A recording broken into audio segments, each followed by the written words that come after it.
إن الحمد لله نحمده ونستعينه ونستغفره ونعوذ بالله من شرور أنفسنا ومن سيئات أعمالنا من يهده الله فلا مضل له ومن يضلله فلا هادي له وأشهد أن لا إله إلا الله وحده لا شريك له وأشهد أن محمدًا عبده ورسوله أما بعد فإن خير الحديث كتاب الله وخير الهدي هدي محمد صلى الله عليه وسلم وشر الأمور محدثاتها وكل محدثة بدعة وكل بدعة ضلالة وكل ضلالة في النار فأعوذ بالله السميع العليم من الشيطان الرجيم بسم الله الرحمن الرحيم قاف والقرآن المجيد بل عجبوا أن جاءهم منذر منهم فقال الكافرون هذا شيء عجيب أإذا متنا وكنا ترابا ذلك رجع بعيد قد علمنا ما تنقص الأرض منهم وعندنا كتاب حفيظ بل كذبوا بالحق لما جاءهم فهم في أمر مريج يا أيها الذين آمنوا اتقوا الله حق تقاته ولا تموتن إلا وأنتم مسلمون يا أيها الناس اتقوا ربكم الذي خلقكم من نفس واحدة وخلق منها زوجها وبث منهما رجالا كثيرا ونساء واتقوا الله الذي تساءلون به والأرحام إن الله كان عليكم رقيبا يا أيها الذين آمنوا اتقوا الله وقولوا قولا سديدا يصلح لكم أعمالكم ويغفر لكم ذنوبكم ومن يطع الله ورسوله فقد فاز فوزا عظیما۔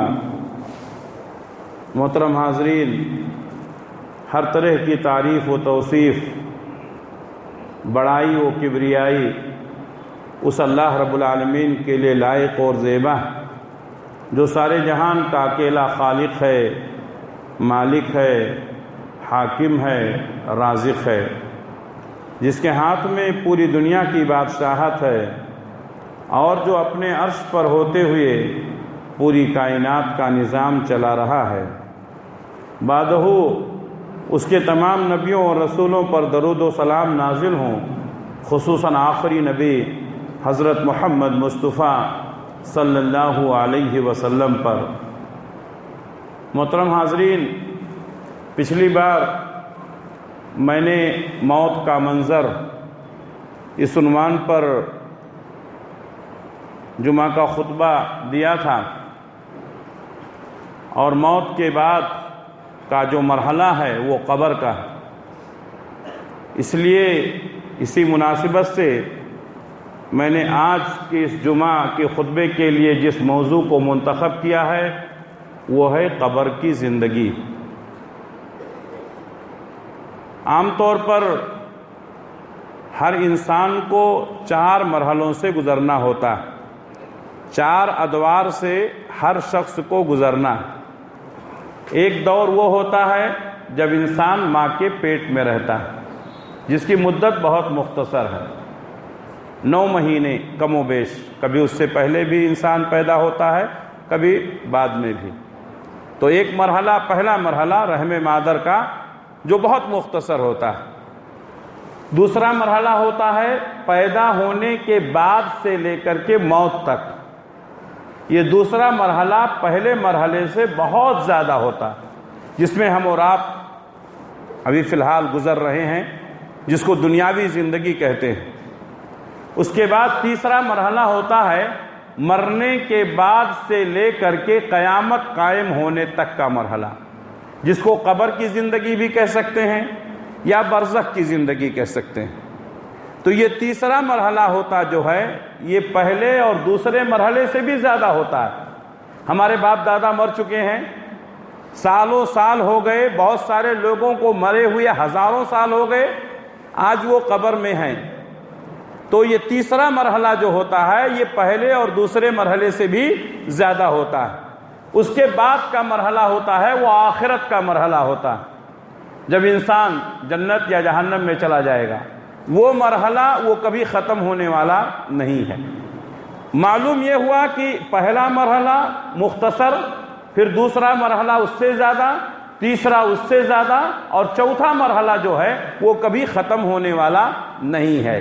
لیکن ہماری پوری کوششیں جو ہوتی ہیں وہ دوسرے مرحلے کو سنوارنے کے لیے، جس میں ہم زندگی گزار رہے ہیں، اچھے سے اچھا گھر بنانا، اچھی سے اچھی گاڑی لینا، اچھے سے اچھا عہدہ حاصل کرنا، نام کمانا، ہمارا مقصد صرف دوسرے مرحلے کو سنوارنا، جبکہ تیسرا اور چوتھا مرحلہ بہت خطرناک ہے اور ہم سب کو اس مرحلے سے گزرنا ہے۔ حضرت عثمان ابن عفان رضی اللہ تعالیٰ عنہ کے بارے میں آتا ہے، سنن ترمذی کی حدیث ہے کہ حضرت عثمان بن عفان رضی اللہ تعالیٰ عنہ جب کسی قبر کے پاس جاتے تھے تو بہت روتے تھے۔ حدیث کے الفاظ ہیں، اتنا روتے تھے کہ ان کی داڑھی ان کے آنسوؤں سے تر ہو جاتی تھی، اور داڑھی بھیگ کر کے آنسو کے قطرات داڑھی سے ٹپکنے لگتے تھے۔ صحابہ کرام نے تعجب کیا، کہا امیر المومنین آپ کے سامنے جنت کا تذکرہ ہوتا ہے، جہنم کی ہولناکیاں بیان کی جاتی ہیں، لیکن آپ جنت اور جہنم کے بارے میں سن کر کے اتنا ایموشنل نہیں ہوتے ہیں جو آپ قبر کو دیکھ کر کے ہوتے ہیں۔ تو حضرت عثمان غنی رضی اللہ تعالیٰ عنہ نے کہا کہ یہ قبر کا مرحلہ یہ پہلا مرحلہ ہے۔ میں نے حضور صلی اللہ علیہ وسلم سے فرماتے ہوئے سنا کہ یہ قبر کا مرحلہ پہلا مرحلہ ہے، اگر یہاں انسان نجات پا گیا، کامیاب ہو گیا، تو اس کے بعد کے مراحل بہت آسان ہو جائیں گے۔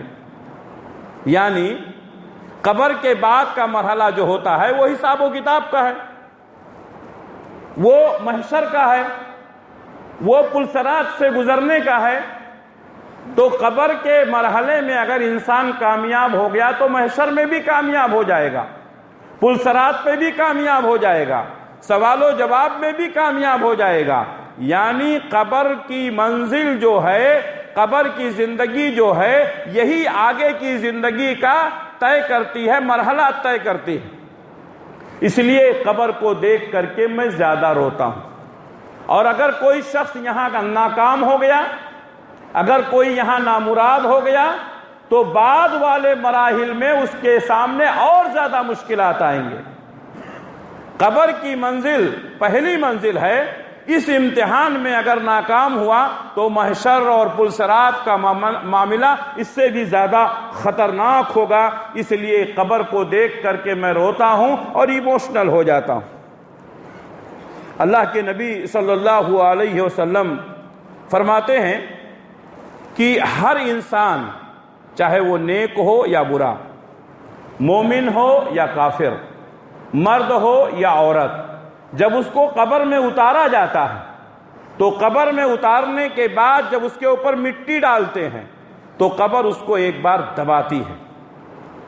اور آپ سوچیں کہ اگر قبر دبائے گی تو ہماری حالت کیا ہوگی۔ اسی لیے اللہ کے نبی صلی اللہ علیہ وسلم مردوں کو دفن کرنے کے بعد دعا کرتے تھے، اور آپ صحابہ سے کہتے تھے کہ اپنے مرنے والے بھائی کے لیے استقامت کی دعا کرو۔ ہم نے دنیا کی زندگی کو ہی سب کچھ سمجھ لیا ہے، ہم قبر کی زندگی کو بھول گئے ہیں۔ ہمیں معلوم نہیں ہے کہ مرنے کے بعد ہمیں قبر میں سونا ہے۔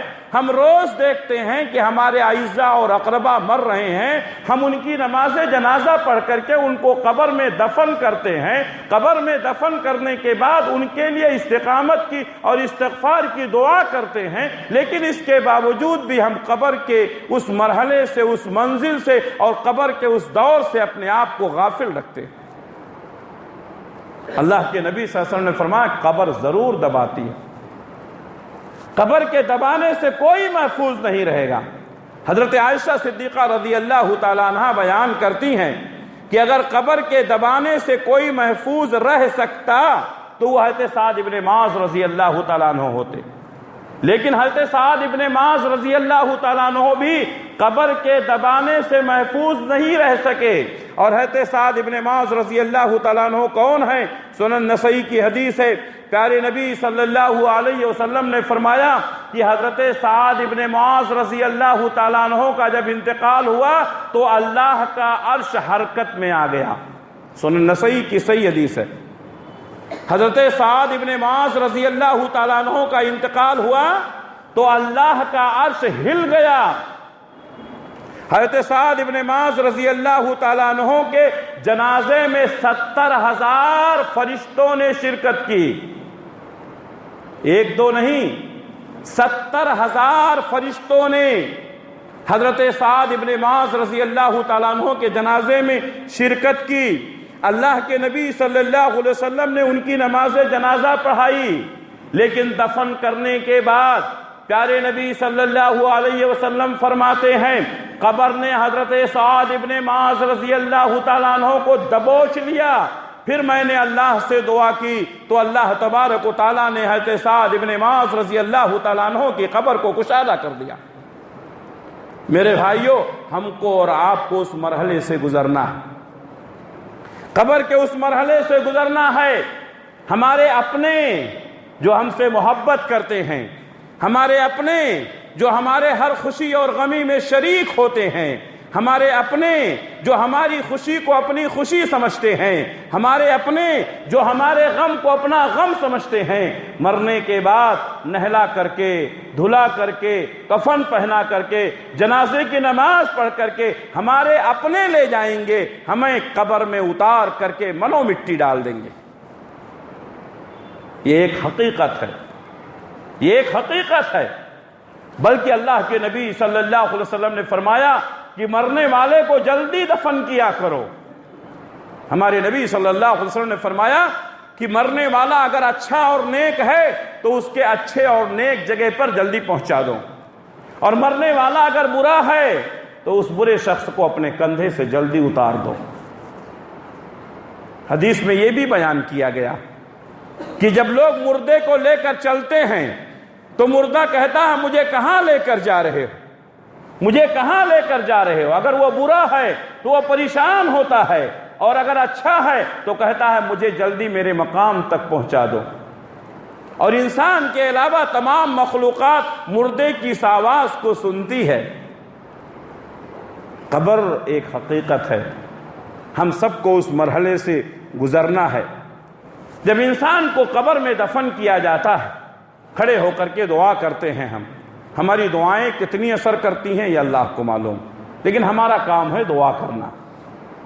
پیارے نبی صلی اللہ علیہ وسلم نے فرمایا کہ اپنے مرنے والے بھائی کے لیے دعا کرو، اس لیے کہ اب اس سے سوال کیا جائے گا.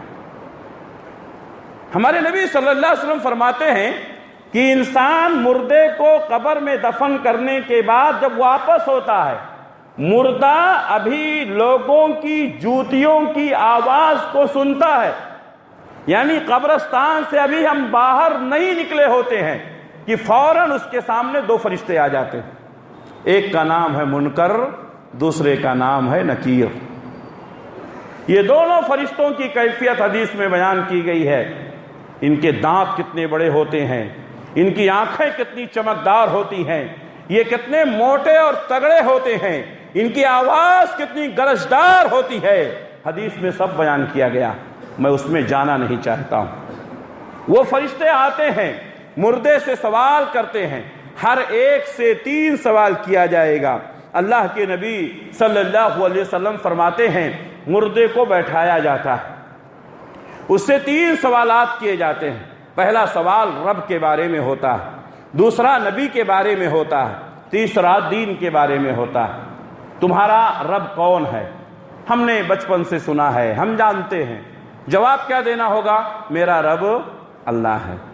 سوال ہوتا ہے تمہارا نبی کون ہے؟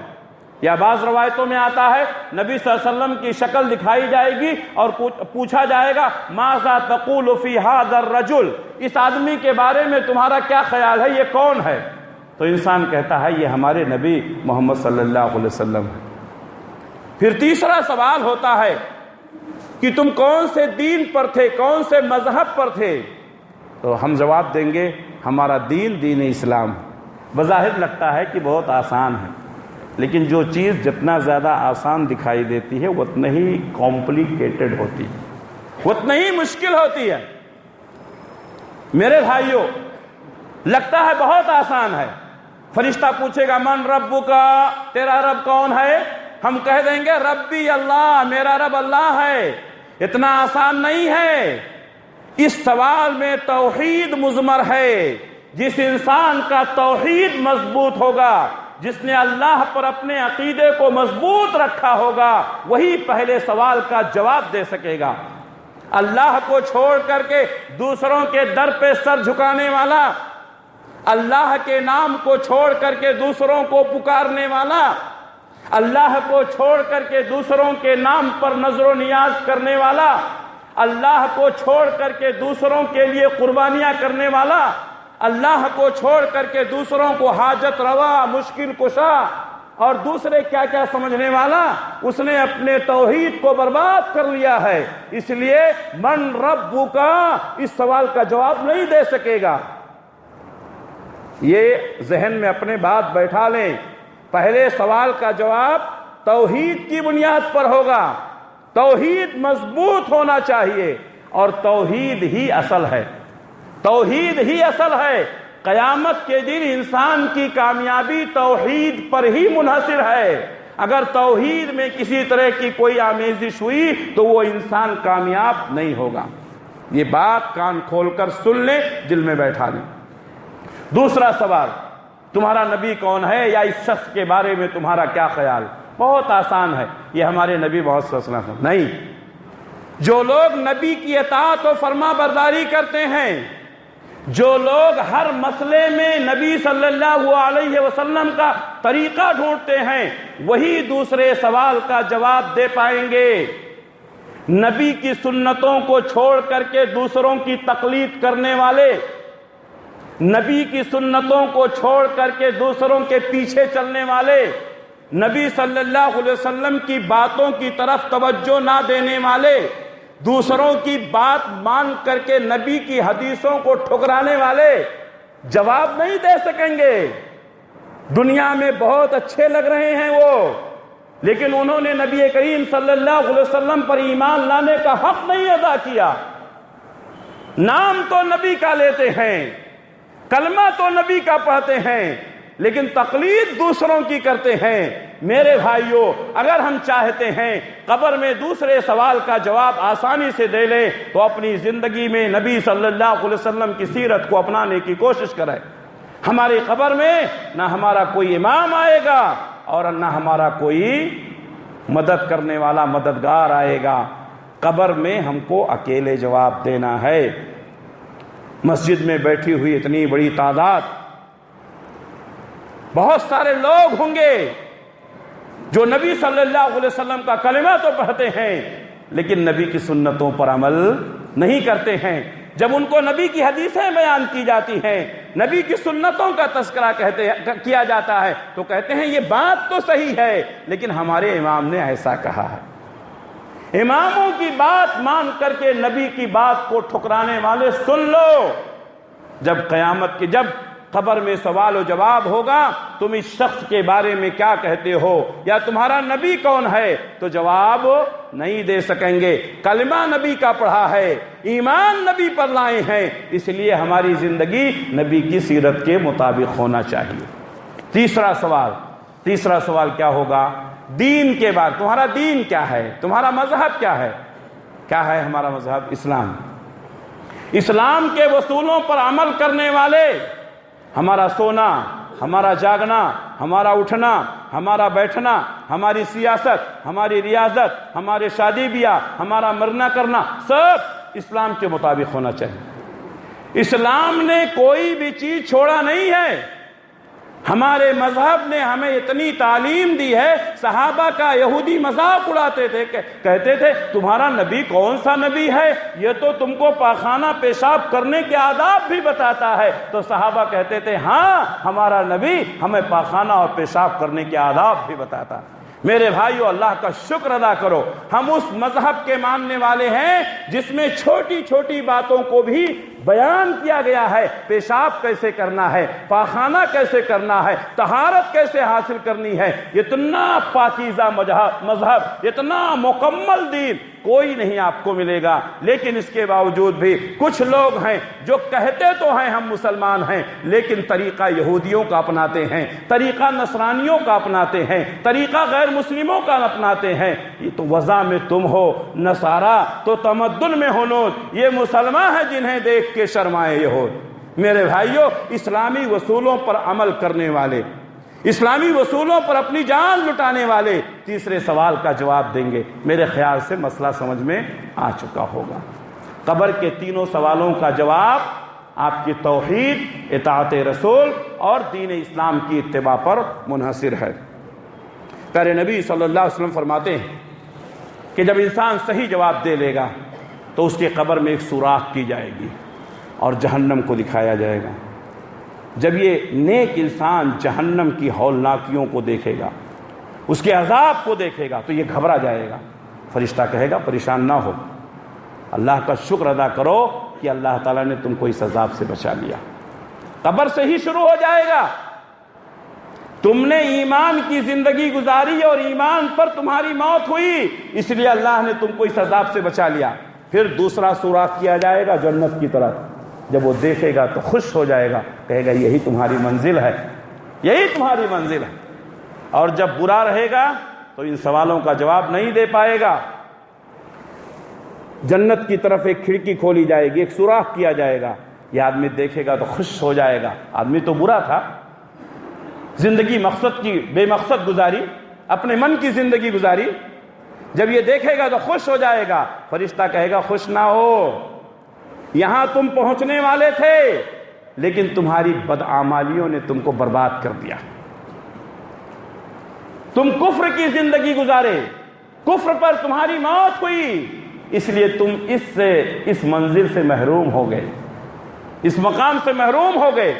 پھر اس کے بعد جہنم کی ایک طرف ایک کھڑکی کھولی جائے گی، سوراخ کیا جائے گا، دیکھے گا جہنم کی ہولناکیوں کا، کہے گا یہی تمہاری منزل ہے، یہی تمہاری منزل ہے۔ میرے بھائیوں، یہ چند دن کی زندگی ہے، آنکھ بند ہوئی بس ختم۔ آپ کا گھر، آپ کی گاڑی، آپ کا بنگلہ، آپ کا کارخانہ، آپ کے اعزاء، آپ کے اقربا، آپ کے رشتہ دار، آپ کے دوست و احباب سب ساتھ چھوڑ دیں گے۔ ان لوگوں کے لیے اپنی آخرت کو برباد نہ کرو۔ پیارے نبی صلی اللہ علیہ وسلم فرماتے ہیں کہ ہر انسان کو قبر میں اس کا ٹھکانہ دکھایا جاتا ہے۔ آپ صلی اللہ علیہ وسلم نے فرمایا، صحیح بخاری صحیح مسلم کی حدیث ہے، ان احدکم اذا مات عرض علیہ مقعدہ بالغداۃ والعشی، تم میں سے کوئی بھی شخص جب مر جاتا ہے تو صبح کے وقت میں، شام کے وقت میں اس کا ٹھکانہ دکھایا جاتا ہے، کہا جاتا ہے کہ یہی تمہارا ٹھکانہ ہے۔ ان کان من اہل الجنۃ فمن اہل الجنہ، وہ اگر جنتی ہے تو جنت میں اس کا ٹھکانہ دکھایا جاتا ہے، یہ ہے تمہارا مقام۔ روزانہ صبح میں، شام میں، قبر کی زندگی میں اپنے مقام کا دیدار کرتا، خوشی ہوتی، ایک خوشی صبح میں، ایک خوشی شام میں۔ تو روزانہ ہم کو خوشی ہوتی، روزانہ خوشی ہوگی قبر میں، صبح و شام اپنا مقام دیکھے گا انسان۔ پیارے نبی صلی اللہ علیہ وسلم فرماتے ہیں وَإِن كَانَ مِنْ أَهْلِ النَّارِ فَمِنْ أَهْلِ النَّارِ، اگر وہ جہنمی ہے تو جہنم میں اس کا ٹھکانہ دکھایا جاتا ہے۔ يُقَالُ، کہا جاتا ہے، هَذَا مَقْعَدُكَ، یہی تمہارا ٹھکانہ ہے، حَتَّى يَبْعَثَكَ اللَّهُ إِلَيْهِ يَوْمَ الْقِيَامَةِ، یہاں تک کہ اللہ تبارک و تعالیٰ قیامت کے دن تم کو اٹھائے گا۔ یعنی قبر میں صبح و شام اس کا ٹھکانہ دکھایا جاتا ہے۔ جنتی ہے تو جنت کی نعمتیں دکھائی جاتی ہیں، اگر جہنمی ہے تو جہنم کی ہولناکیاں دکھائی جاتی ہیں۔ کہتے ہیں روز عذاب ہوتا ہے، انسان جیتے جی مر جاتا ہے، کوئی خوشی ہوگی؟ اس لیے قبر کی تیاری کرو۔ پیارے نبی صلی اللہ علیہ وسلم صحابہ کو یہی کہا کرتے تھے۔ ایک دفعہ کا واقعہ ہے، اللہ کے نبی صلی اللہ علیہ وسلم ایک قبر کے پاس بیٹھے ہوئے تھے، قبر ابھی تیار کی جا رہی تھی۔ پیارے نبی صلی اللہ علیہ وسلم قبر کے پاس بیٹھے ہوئے تھے، آپ رو رہے تھے۔ ہم نے کبھی قبرستان میں آنسو بہایا ہے؟ ہم نے کبھی کسی قبر میں کسی کو دفن کرتے ہوئے ہمارے دل میں کبھی اللہ کا خوف اور دہشت پیدا ہوا ہے؟ ہم اتنے کٹھور دل ہو گئے ہیں، ہم اتنے مضبوط دل کے ہو گئے ہیں، ہمارے سامنے بڑے سے بڑے حادثات ہوتے ہیں لیکن ہمارے دل و دماغ میں کسی طرح کا کوئی ہیجان نہیں برپا ہوتا ہے۔ گناہوں نے ہمارے دلوں کو اتنا سخت کر دیا ہے۔ ہمارے نبی قبرستان میں بیٹھ کر رو رہے ہیں، حضرت عثمان بن عفان رضی اللہ تعالیٰ عنہ قبر کے پاس بیٹھ کر رو رہے ہیں۔ صحابہ کہتے ہیں پیارے نبی روئے، اس قدر روئے کہ آپ کے سامنے آنسوؤں کے گرنے کی وجہ سے آپ کے سامنے کی زمین بھیگ گئی۔ ہماری تو کبھی داڑیاں بھی نہیں بھیگتی ہیں، ہمارے آنکھوں سے آنسو چھلک کر کے ہمارے رخسار تک بھی نہیں پہنچ پاتے ہیں۔ اگر کبھی کوئی ایموشنل بات ہو کر کے کسی کی آنکھیں آبدید ہو گئی تو وہ شخص سمجھتا ہے کہ آج میرے پر کسی کا اثر ہوا۔ یہ ہماری پوزیشن۔ صحابہ روتے تھے۔ کیا ہو گیا ہے ہماری ان آنکھوں کو؟ ہمارے آنکھوں سے اللہ نے آنسوؤں کو بھی چھین لیا۔ بڑے سے بڑے حادثات کو دیکھتے ہیں، ہماری آنکھیں نم بھی نہیں ہو پاتی ہیں۔ پیارے نبی قبر کے پاس بیٹھے ہوئے ہیں، قبر تیار کی جا رہی ہے، آپ کے آنکھوں سے آنسو ٹپک رہے ہیں، کتنے آنسو گرے ہوں گے۔ صحابہ کہتے ہیں آپ کے سامنے کی زمین بھیگ گئی، تر ہو گئی۔ پیارے نبی صلی اللہ علیہ وسلم نے فرمایا، ابن ماجہ کی حدیث ہے، یا اخوانی لمثل ھذا فعدوا، اے میرے بھائیو اس کے لیے تیاری کر لو، یہ جو گڑھا کھودا جا رہا ہے، یہ جو قبر تیار کی جا رہی ہے، اس کے لیے تیاری کر لو، اس کے لیے تیاری کر لو، مرنے کے بعد تم کو بھی اسی قبر میں آنا ہے۔ ہم جاتے ہیں قبرستان میں، مردے کو دفن کر کے واپس آ جاتے ہیں، ہم یہ نہیں سوچتے ہیں کہ ایک دن ایسا آئے گا ہمارے لوگ ہمیں اپنے کندھوں پر لے کر آئیں گے۔ جس طریقے سے ہم اپنی ساتھی کو قبر میں دفن کر کے واپس جا رہے ہیں، ایک دن آئے گا ہمیں بھی قبر میں دفن کر کے لوگ واپس چلے جائیں گے۔ کبھی ہم نے خیال کیا؟ کبھی گزرا ہمارے دل پر یہ خیال؟ گناہوں نے ہمارے دلوں کو کتنا مضبوط کر دیا۔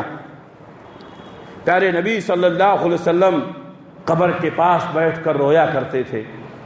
آپ صلی اللہ علیہ وسلم قبرستان کی زیارت کیا کرتے تھے۔ آپ صلی اللہ علیہ وسلم نے اپنی امت کو حکم دیا، قبرستان کی زیارت کیا کرو، تمہاری زندگی کی حقیقت یاد آئے گی۔ قبرستان میں کتنے لوگ ایسے مدفون ہیں جو تم سے بڑے تھے، جن کے پاس عہدہ تھا، جن کے پاس منصب تھا، جن کے پاس گاڑیاں تھیں، جن کے پاس بنگلے تھے، جن کے پاس حکومت تھی، جن کے پاس سلطنت تھی۔ جا کے دیکھو قبر میں پڑے ہیں، آج انہیں کوئی پوچھنے والا نہیں۔ تم اپنے آپ کو بہت بڑا سمجھتے ہو۔ یہ چند دن کی زندگی، یہ دنیا کی رنگینیاں تم کو اللہ سے غافل نہ کر دیں۔ پیارے نبی صلی اللہ علیہ وسلم خود قبرستان جایا کرتے تھے، قبرستان میں جا کر کے قبرستان کی زیارت کرتے تھے، اللہ کو یاد کرتے تھے اور لوگوں کو بھی قبرستان کی زیارت کا حکم دیتے۔ آپ فرماتے قبرستان کی زیارت کیا کرو، اس سے موت یاد آتی ہے، تمہیں زندگی کی حقیقت معلوم ہوتی ہے۔ جب قبرستان کی زیارت کریں گے قبر کی تیاری بھی ہوگی۔ آپ صلی اللہ علیہ وسلم نے فرمایا یتبع المیت ثلاثۃ اہلہ ومالہ وعملہ، کوئی بھی انسان جب مر جاتا ہے تو اس کے ساتھ تین چیزیں لگتی ہیں، صحیح بخاری صحیح مسلم کی حدیث ہے۔ کوئی بھی انسان جب مرتا ہے تو اس کے پیچھے کتنی چیزیں لگتی ہیں؟ تین، اہلہ ومالہ وعملہ، فیرجع اثنان، دو چیزیں واپس آ جاتی ہیں، ویبقى واحد، ایک چیز باقی رہتی ہے جو آپ کے ساتھ قبر میں جائے گی، صحیح بخاری صحیح مسلم کی حدیث۔ یرجع اہلہ ومالہ، اس کے گھر والے اور اس کا مال واپس آ جاتا ہے، ویبقى عملہ، اس کا عمل اس کے ساتھ قبر میں جاتا ہے۔ قبر میں آپ کیا لے کر کے جائیں گے؟ قبر میں ہمارے ساتھ کیا جائے گا؟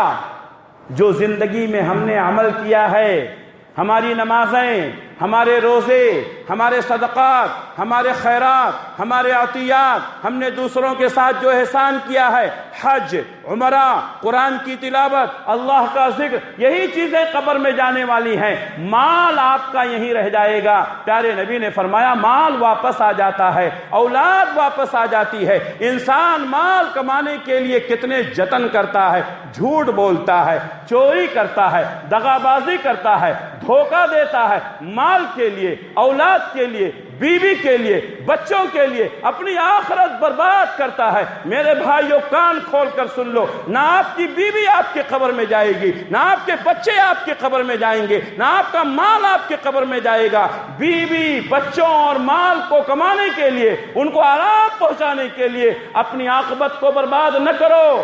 قبر میں اکیلے جواب دینا ہوگا جب اللہ کی طرف سے فرشتہ سوال کرے گا تمہارا رب کون ہے، تمہارا دین کیا ہے، تمہارے نبی کون ہے۔ بیوی جواب دینے نہیں آئے گی، بچے جواب دینے نہیں آئیں گے، مال آپ کا سپورٹ کرنے نہیں آئے گا۔ اس لیے مال کے لیے، اولاد کے لیے، بیوی بچوں کے لیے اپنی عاقبت کو برباد نہ کرو۔ یرجع اثنان ویبقى واحد، دو چیزیں واپس آ جاتی ہیں، ایک چیز باقی رہتا ہے۔ یرجع اہلہ ومالہ، اس کا مال اور اس کے گھر والے واپس آ جاتے ہیں۔ وَيَبْقَى عَمَلُهُ، اس کا عمل باقی رہتا ہے۔ ہم نے دیکھا ہے، ہم نے محسوس کیا ہے، یہ ایک حقیقت ہے۔ آپ کتنے بھی بڑے آدمی ہوں، آپ نے کتنا بھی مال بنایا ہو، آپ کے مرنے کے بعد آپ کی اولاد 3 دن تک یاد کرے گی، چند دنوں تک یاد کرے گی۔ بعد میں وہ مال بانٹنے میں، حویلیاں بانٹنے میں، کمپنی بانٹنے میں، کارخانے بانٹنے میں، پیسے بانٹنے میں جھگڑا کرے گی، جھگڑا کرے گی۔ اولاد آپ کو برا کہے گی، میرا باپ فلاں کو زیادہ دے کر گیا، میرا باپ فلاں کا سپورٹ کرتا تھا، میرا باپ مجھے نظر انداز کرتا تھا۔ میرے بھائیوں، دوسروں کے واسطے اپنی زندگیوں کو برباد نہ کریں۔ فَيَرْجِعُ اثْنَانِ وَيَبْقَى وَاحِدٌ، دو چیزیں واپس آ جاتی ہیں۔ ایک ہی چیز جنت میں، ایک ہی چیز قبر میں آپ کے ساتھ جانے والی ہے۔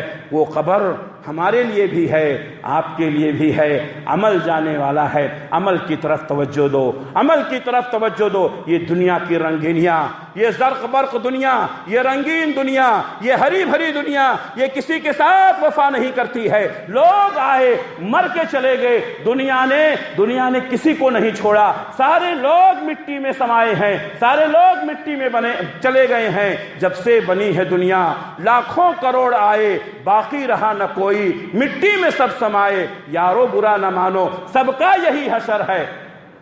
دنیا کے اے مسافر، منزل تیری قبر ہے۔ دنیا کے اے مسافر، منزل تیری قبر ہے۔ طے کر رہا ہے جو تو 2 دن کا یہ سفر ہے۔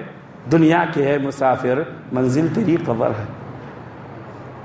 منزل تیری قبر، یہ دنیا یہ چند دن کی ہے۔ آنکھ بند ہوئی تو بس، آنکھ بند ہوئی تو بس، کسی کو نہیں معلوم ہے وہ کتنے دن تک رہے گا۔ میرے بھائیوں، عذاب قبر برحق ہے۔ بہت سارے لوگ قبر کے عذاب کا انکار کرتے ہیں۔ اب عذاب قبر برحق ہے۔ اللہ تبارک و تعالیٰ نے سورہ مومن کے اندر اللہ تبارک و تعالیٰ نے فرعون کا اور فرعون کے اہل و عیال کا ذکر کیا ہے۔ کہا ہے کہ ان کے سامنے صبح و شام جہنم کا عذاب پیش کیا جاتا ہے، اور قیامت کے دن یہ جہنم میں ڈالے جائیں گے۔ آل فرعون کا تذکرہ کرتے ہوئے اللہ نے فرمایا، نبی صلی اللہ علیہ وسلم ایک بار ایک قبرستان سے گزر رہے تھے، وہاں 2 قبر والے تھے۔ آپ نے فرمایا ان دونوں قبر والوں کو عذاب ہو رہا ہے۔ آپ نے ایک ہری ٹہنی منگائی اور اس کو توڑ کر کے دونوں قبر پر ڈال دیا۔ کہا ایک کو اس لیے عذاب ہو رہا ہے کہ یہ پیشاب کی چھینٹے سے نہیں بچتا تھا، اور ایک کو اس لیے عذاب ہو رہا ہے یہ چغل خوری کرتا تھا، ادھر کی بات ادھر، ادھر کی بات ادھر کرتا تھا۔ کتنے لوگ ایسے ہیں جو پیشاب کی چھینٹوں سے نہیں بچتے ہیں۔ نوجوانوں، پیشاب کی چھینٹوں سے اپنے آپ کو بچاؤ۔ پیشاب کے چھینٹوں سے نہ بچنے کی وجہ سے قبر میں عذاب ہوتا ہے۔ بعض علماء نے کہا ہے، حضرت سعد بن معاذ کا تذکرہ جو میں نے پہلے کیا، جن کو قبر نے دبوچا اور پیارے نبی نے کہا میں نے دعا کیا تو ان کی قبر کشادہ ہو گئی۔ بعض لوگوں نے کہا ہے کہ حضرت سعد بن معاذ کو یہ عذاب قبر میں اس لیے ہوا کہ وہ پیشاب کی چھینٹوں سے نہیں بچتے تھے۔ میرے بھائیوں پیشاب کی چھینٹوں سے بچو، چغل خوری سے بچاؤ اپنے آپ کو۔ چغل خوری یہ قبر میں عذاب کا سبب بنتا ہے۔ پیارے نبی صلی اللہ علیہ وسلم عذاب قبر کا ثبوت اس سے بھی ہے۔ آپ نے فرمایا اللہم انی اعوذ بک من عذاب القبر، اے اللہ میں عذاب قبر سے تیری پناہ چاہتا ہوں، واعوذ بک من عذاب جہنم، اور اے اللہ میں عذاب جہنم سے، عذاب النار سے تیری پناہ چاہتا ہوں۔ آپ ہمیشہ نماز میں یہ دعا کرتے تھے۔ عذاب قبر کی مختلف شکلیں جو قرآن و حدیث میں بیان کی گئی ہیں، اللہ کے نبی صلی اللہ علیہ وسلم نے ایک حدیث میں فرمایا کہ جو انسان سوال کا جواب نہیں دیتا ہے، ایک فرشتہ رہتا ہے جو لوہے کا ہتھوڑا لے کر کے اس قبر والے کو مارتا ہے، اس کی گدی پر مارتا ہے۔ معمولی پتھر مار دے تو آدمی بے ہوش ہو جاتا ہے، وہ پتھر، وہ لوہے کا ہتھوڑا اس سے مارا جاتا ہے اور وہ قبر والا چیختا ہے، چلاتا ہے۔ ہمارے نبی نے فرمایا انسان کے علاوہ تمام مخلوقات اس کو سنتی ہے۔ ہتھوڑے سے مارا جاتا ہے۔ قبر میں جہنم کا بستر بچھایا جاتا ہے۔ یہ عذاب کی مختلف شکلیں ہیں۔ قبر میں جہنم کا لباس پہنایا جاتا ہے، جہنم کی طرف دروازہ کھول دیا جاتا ہے، قبر کو تنگ کیا جاتا ہے، زمین میں دھسا دیا جاتا ہے۔ یہ بھی قبر کا عذاب۔ اللہ کے نبی صلی اللہ علیہ وسلم نے فرمایا، قرآن مجید میں اللہ نے بھی فرمایا، ایک شخص تھا جو بہترین لباس پہنا، اکڑتے ہوئے باہر نکلا، اللہ تبارک و تعالیٰ نے اس کو زمین میں دھسا دیا، قیامت تک دھستا رہے گا۔ قارون، اللہ تبارک و تعالیٰ نے اس کو دھسا دیا۔ تو عذاب قبر میں سے یہ بھی ہے کہ اس کو دھسا دیا جاتا ہے، زمین میں دھسا دیا جاتا ہے۔ بعض روایتوں میں آتا ہے ایک شخص کے پتھر کو کچلتا ہوا پیارے نبی نے دیکھا، آگ کے تنور میں آپ نے کچھ لوگوں کو دیکھا، خون کے نہر میں کچھ لوگوں نے دیکھا۔ اگر ان قبر کے عذابوں کا تذکرہ کرو تو مستقل کئی خطبات ہو جائیں گے۔ میرے بھائیوں، اللہ تبارک و تعالیٰ نے عذاب قبر کو ہم سے چھپا کر رکھا ہے، اس میں بڑی مصلحتیں ہیں۔ وہ 3 مصلحتیں بتا کر کے میں اپنی بات ختم کر دیتا ہوں۔ اگر عذاب قبر دیکھ لیتے تو ہماری حالت کیا ہوتی؟ عذاب قبر برحق ہے، یہ ذہن میں بیٹھا لیں، لیکن ہم کو دکھایا نہیں گیا۔ اس میں 3 مصلحتیں لوگوں نے بیان کی ہیں۔ نمبر 1، اگر ہمیں معلوم ہو جائے کہ قبر والے کو عذاب ہو رہا ہے، کون سا عذاب ہو رہا ہے؟ میرے بھائیوں، کوئی بھی آدمی اپنے باپ کو، اپنے بیٹے کو، اپنی بیوی کو، اپنے بھائی کو اگر معلوم ہو گیا کہ قبر میں اس کو یہ عذاب ہو رہا ہے، آپ بتائیں آپ کی زندگی سکون سے گزرے گی؟ آپ کا باپ اگر قبر میں جل رہا ہے، آپ کے باپ کو اگر قبر میں عذاب دیا جا رہا ہے اور ہم نے دیکھ لیا، تو ہم سکون کی زندگی گزار پائیں گے؟ ہماری زندگی کو پرسکون بنانے کے لیے اللہ نے عذاب سے ہم کو، ہماری نگاہوں کو محفوظ رکھا ہے۔ نمبر 1۔ نمبر 2، اللہ تبارک و تعالیٰ نے عزتوں کو محفوظ رکھا ہے۔